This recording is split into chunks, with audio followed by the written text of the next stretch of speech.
Hello friends, welcome back to my channel and now we are going to study a new set which is overlapping set. ठीक है, overlapping मतलब overlap का मतलब क्या होता है? overlap करना मतलब कि ऐसे ये आता, ठीक है, इस पर ये आ गया, ठीक है, तो ये आप overlap कर रहा है, ठीक है. So the definition is if two given sets have at least one element in common, they are said to be overlapping sets. ठीक है, देखिए, और कोई दो सेट्स हैं, ठीक है, उनके एक भी एलिमेंट्स अगर कॉमन है तो इसका मतलब वो दोनों सेट ओवरलैपिंग सेट कहलाएंगे. ठीक है, फॉर एग्जांपल यहां पर देखिए, example number 1, if set A is equal to set A है, ठीक है, इसके एलिमेंट क्या क्या है? नेचुरल नंबर है 5 6 7 8 9 10. ठीक है, यहां पर देखिए सेट बी, इसके क्या एलिमेंट्स है? नेचुरल नंबर इसके भी 4 6 8 10 12. ठीक है, इन दोनों में देखिए कोई कॉमन एलिमेंट्स हैं. यहां पर देखिए इसमें 6 है, इसमें 6 है, ठीक है, इसमें 8 है, इसमें भी 8 है, इसमें 10 है, इसमें भी 10 है. ठीक है, so there are 3 common elements in both the set. इन दोनों सेट में 3 एलिमेंट्स कॉमन है. ठीक है, क्या क्या है? 6 8 एंड 10. ठीक है, वही यहां लिखा sets A and B are overlapping as they have elements 6 8 and 10 in common. ठीक है, यहां पर देखिए 6 दोनों में, यहां पर भी 6 है, यहां पर भी 6, यहां पर 8 है, यहां पर 8 है, यहां पर 10 है, यहां पर 10 है. ठीक है, तो मतलब कि कम से कम एक एलिमेंट होना चाहिए कॉमन होने के लिए, लेकिन यहाँ पर 3 एलिमेंट्स हैं. That means set A and set B are overlapping sets. ठीक है, now see the example number 2. Let p is equal to set of students of class 10th. p एक सेट है, ठीक है, इसमें स्टूडेंट ऑफ क्लास 10th का. ठीक है, सपोज करिए कि पूरे इंडिया में क्लास 10 के स्टूडेंट है, उनका सेट है p. ठीक है, और q is the set of student of class 10th in Sophia school. ठीक है, ध्यान से देखिएगा, Q is equal to set of students of class 10th in Sophia school. ठीक है, सोफिया स्कूल में क्लास 10 के बच्चे जो रहते हैं उनका सेट है ये Q. ठीक है, सोफिया स्कूल भी इंडिया में आता है. ठीक है, तो देखिए ये जो Q है, ठीक है, Q सेट के जो एलिमेंट है वो P सेट में भी आएंगे, क्योंकि P सेट में क्या है? Student of class 10th in India. ठीक है, इंडिया में जितने भी क्लास 10 के बच्चे हैं उनका सेट P है, और सोफिया स्कूल में जितने भी क्लास 10 के बच्चे हैं उनका सेट Q है. ठीक है, तो यहाँ पर देखिए Q के जो एलिमेंट है, ठीक है, वो P में भी आएंगे. ठीक है, क्योंकि P में सारे स्कूल वो इंक्लूडेड है इंडिया के. ठीक है, उसमें P के सेट में ये भी आएगा सोफिया स्कूल. ठीक है, तो इस स्कूल के भी स्टूडेंट आएंगे क्लास 10 के. ठीक है, P सेट में. तो that's why this sets are overlapping set. ये दोनों सेट के एलिमेंट मिल रहे हैं. ठीक है, कॉमन है. कौन से एलिमेंट कॉमन है?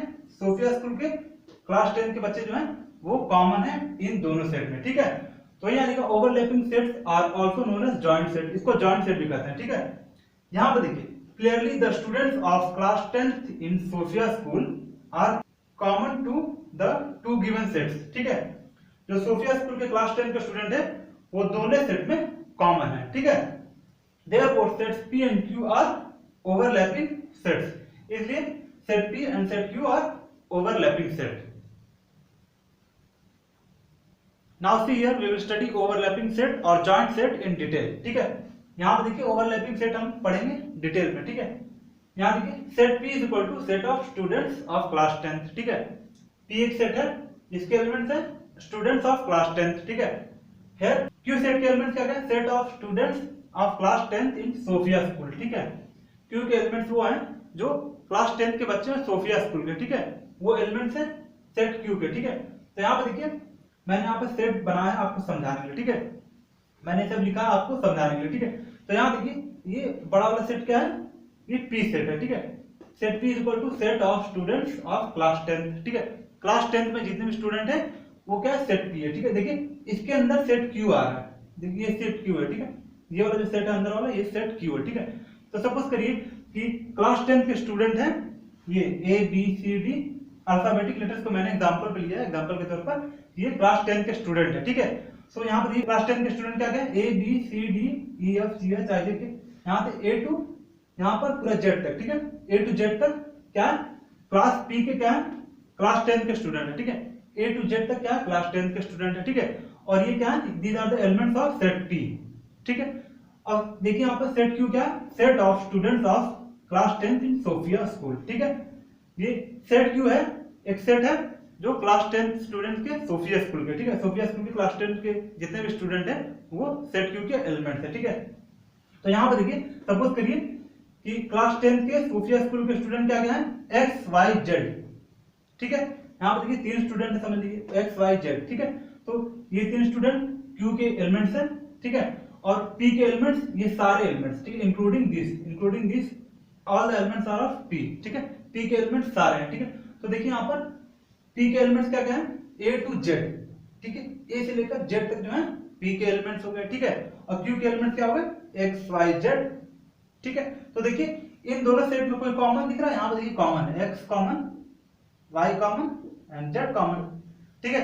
तो कॉमन हुआ ना, तो वही यहाँ पर समझाया गया है कि किसी भी दो सेट की अगर एक भी एलिमेंट कॉमन है तो दैट मींस दो सेट्स आर ओवरलैपिंग सेट्स और जॉइंट सेट, ठीक है। तो यहाँ पर देखिए कि तीन एलिमेंट्स कॉमन है सेट पी या सेट क्यू में, that's why set P and set Q R overlapping set और जॉइंट सेट, ठीक है। इसलिए सेट पी एंड क्यू क्या कहलाएंगे, ओवरलैपिंग सेट कह सकते हैं हम उन्हें, या फिर हम उन्हें जॉइंट सेट कहला सकते हैं, ठीक है, क्योंकि इनके तीन एलिमेंट्स कॉमन है, ठीक है। अगर एक भी एलिमेंट्स कॉमन रहता है, ठीक है, अगर सपोज करिए यहाँ पर एक्स रहता केवल, ठीक है, वाई जेड नहीं रहता, तो एक्स देखिए कॉमन रहता है यहाँ पर, ठीक है, इन दोनों सेट में एक्स कॉमन है, that means these two sets are overlapping sets और जॉइंट सेट।